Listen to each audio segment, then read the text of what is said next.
Hi, my name is Martha Snyder, and this is my digital artifact for the e-learning and digital cultures MOOC.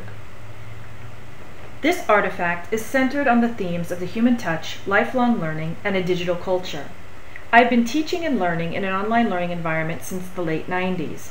I took this course because I was interested in what it would be like being part of a MOOC and what I could take away from this new experience.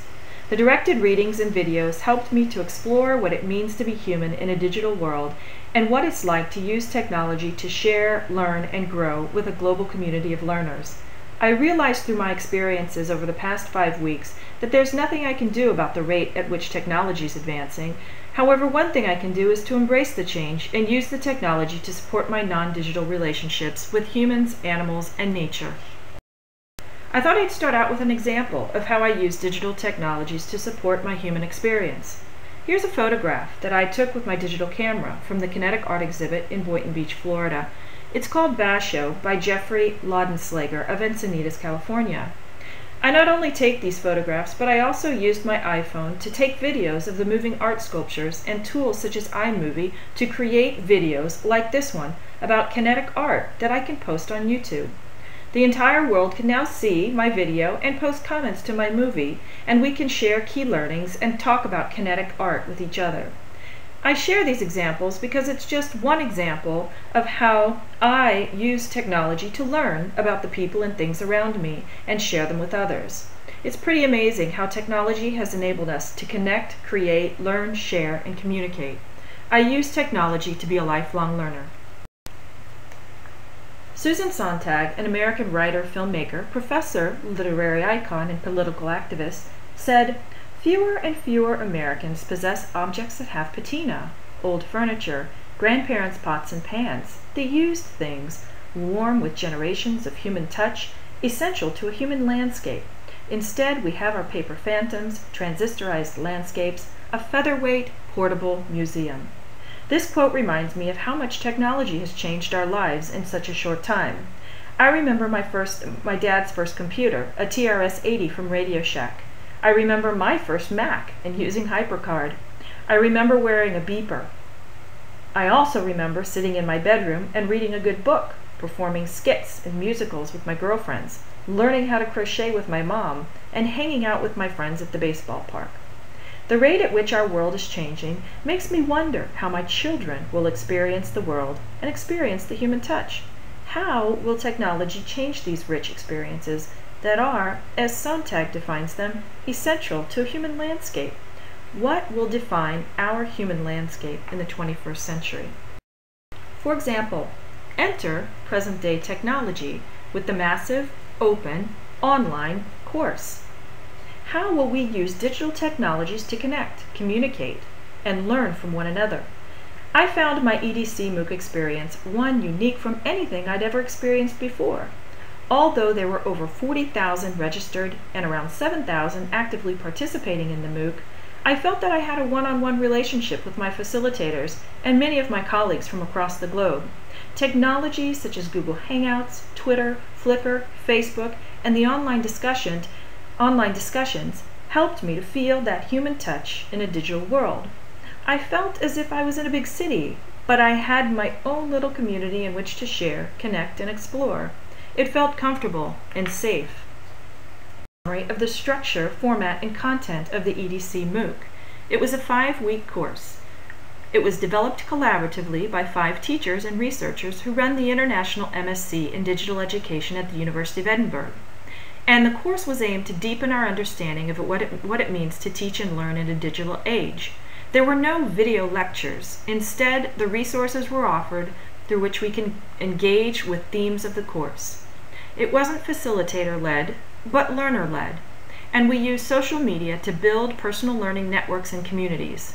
The course assessment is a production of a digital artifact, like this one, that represents any of the themes presented in the course. Each of us were peer assessed by 3 of our peers, and we applied a rubric to assess the final assignment. As you know, there was a lot to learn and explore in the MOOC. However, I took some time to try to distill my thoughts about my experience, and I decided to create a limerick I've never created a limerick before, but I thought it might be fun and also be able to condense my thoughts, because the limerick is very short and it's very structured. It has 5 lines. The first, second, and fifth rhyme with each other, and the third and fourth rhyme with each other. With regard to syllables, the first and second and fifth lines should have 8 or 9 syllables, while the third and fourth lines should have 5 or 6. And then there's also a meter. A limerick has a certain rhythm created by how the syllables are stressed. So, let's see how my limerick turned out. Here goes. I thought I'd take part in a MOOC, with intent to just take a look. I learned so very much from the digital touch, and I left much less than I took. And it's true. I feel that I learned so much from the rich resources, dialogue, and sharing that has transpired. I'm not sure whether the footprint that I leave via my discussion posts and this digital artifact equates to what I took away from this learning experience. So while there's so much and so many things that I've learned over the past 5 weeks, there were also a few specific topics that piqued my interest. For example, I was inspired by Corning's A Day Made of Glass 2, juxtaposed with Monk's The Human Touch.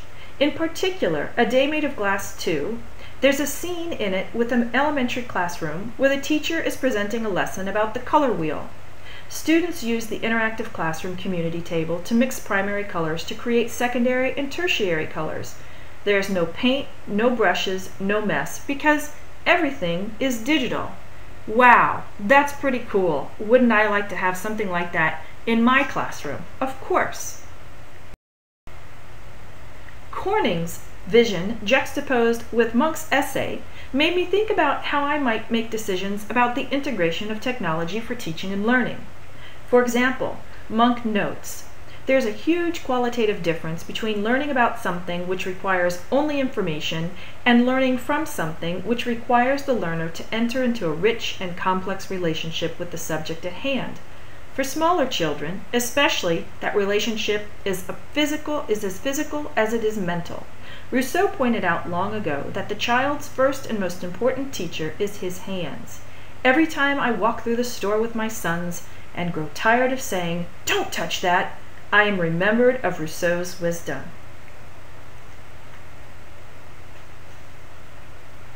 During week 3, there was a contest to post an illustration on Flickr that reflected one's key learnings. Here's my picture, the picture that I posted about how our family experiences the color wheel, with real paint, real brushes, and the human touch. As Monk describes, so it seems that we are faced with a remarkable irony, that in the age of increasing artificiality, children must first need to sink their hands deeply into what is real. That in an age of light-speed communication, it's crucial that children take the time to develop their own inner voice. That in an age of incredibly powerful machines, we must first teach our children how to use these incredible powers that lie deep within themselves.